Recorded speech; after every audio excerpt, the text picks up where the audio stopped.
Welcome back to our channel. I am Janice Dercy. Thank you for watching this video. Sana po ay makatulong sa inyo. So pag-uusapan natin in this video, kung ikaw ay namumroblema sa mali or error sa iyong birth certificate. So dapat mong malaman ang pagkakaiba ng clerical error versus substantive changes. Bakit?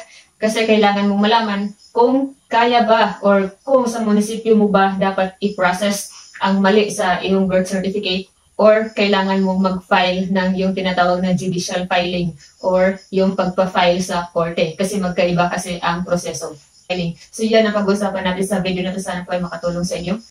So, unahin natin pag-usapan ang tinatawag na clerical or typographical error. Ito lamang ang mga pagkakamali sa birth certificate na maaaring or may karapatan ang munisipyo or ang local registrar kung saan ka ipinanganak na baguhin. Ibig sabihin, yung iba na pagkakamali sa birth certificate, kailangan mong pumunta ng korte, kailangan mong maghanap ng abogado para makapag-file ka ng kaso or ng judicial, yung tinatawag na judicial filing.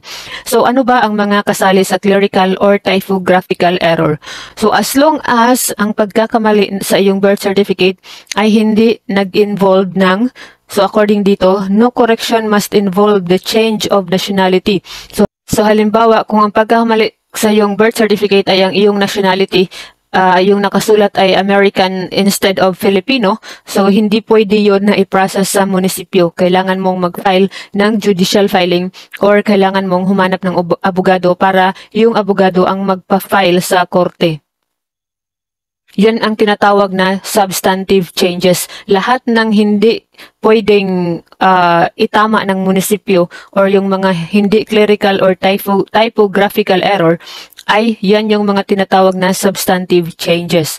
So again, nationality, hindi pwedeng i-correct ng munisipyo. Yung age, yung edad, hindi rin pwedeng i-correct ng munisipyo yan. Status or sex of the petitioner. Kung male, tapos yung sa birth certificate mo ay naging female, hindi rin po pwedeng i-correct ng munisipyo yan. Kailangan mo rin mag-file ng judicial filing para sa pag-change ng male to female or female to male. So, yung mga pwede lang talaga na i-process sa munisipyo ay yung mga simpleng pagkakamali. Halimbawa, nandito, misspelled name. So, yung kung wrong spelling ang iyong pangalan, so pwede yung i-correct ng munisipyo. Hindi mo na kailangang mag-file sa korte. Misspelled place of birth. So, kung wrong spelling ang lugar na kung saan ka ipinanganak, which is visible to the eyes or obvious to the understanding. So, dapat ay wrong spelling siya, pero dapat ay obvious siya. So, halimbawa, ang nakalagay sa yung birth certificate ay ipinanganak ka sa Laguna. Tapos, yung naging spelling sa yung birth certificate ay naging Laguni, halimbawa, or Laguno. So, obvious siya. So, pwede na i-correct yan ng munisipyo. Pero kung halimbawa, ang nakalagay sa yung birth certificate ay ipinanganak ka sa Laguna, tapos gusto mong ipabago dahil yung totoo ay ipinanganak ka sa Quezon, so hindi yan po pwedeng i-correct ng munisipyo. Kailangan mong mag-file niyan ng judicial filing. So sa apelyido din, so ang apelyido hindi po yan po pwedeng i-correct ng munisipyo. So tingnan natin itong judicial filing or yung tinatawag na judicial process for substantial. So, yung tinatawag na substantive changes, ano-ano yun, yung kailangan ng sa korte i-file. So, nandito, substantive changes include changes to the year of birth. So, kung ipinanganak ka ng 1990, tapos gusto mong baguhin, gusto mong ipabago, halimbawa 1992, so hindi yan pwede sa munisipyo. Kailangan mo mag-file yan ng judicial filing sa korte. Changes to the first or surname. So,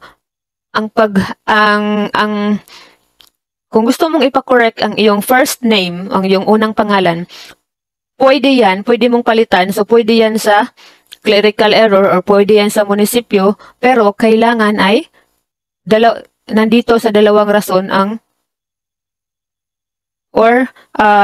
tatlo yung rason. Kung gusto mong magpa-correct ng first name or yung unang pangalan, so pwede siya sa munisipyo, pero kailangan nandito sa tatlo na to ang rason. So, number 1, the petitioner finds the first name or nickname to be ridiculous, tainted with, so kung katawa-tawa yung first name mo tapos gusto mong ipabago, so pwede yan sa munisipyo lang. So, number 2,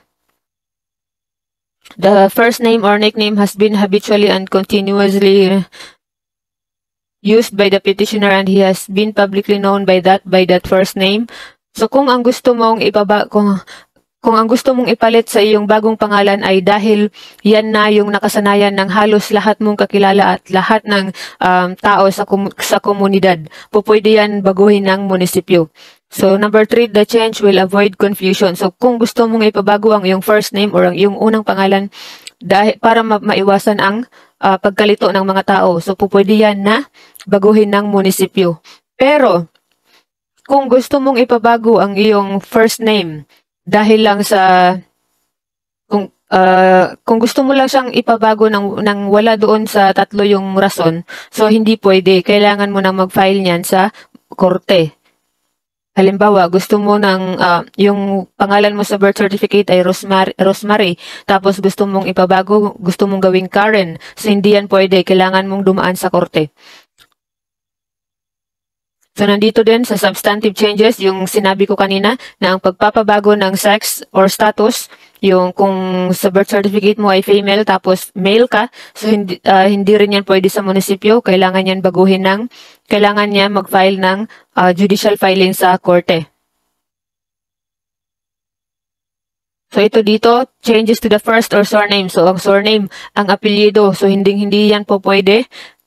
Maraming nag-inquire sa atin about sa surname or sa apelyido. So, kailangan mong dumaan yan ng judicial filing. So, gagawa tayo yung susunod nating video ay kung paano yung process sa pag-file ng judicial filing, pati na rin yung proseso sa pag-file sa munisipyo. Pero meron na tayong nagawang video about sa pag-file doon ng clerical error sa munisipyo.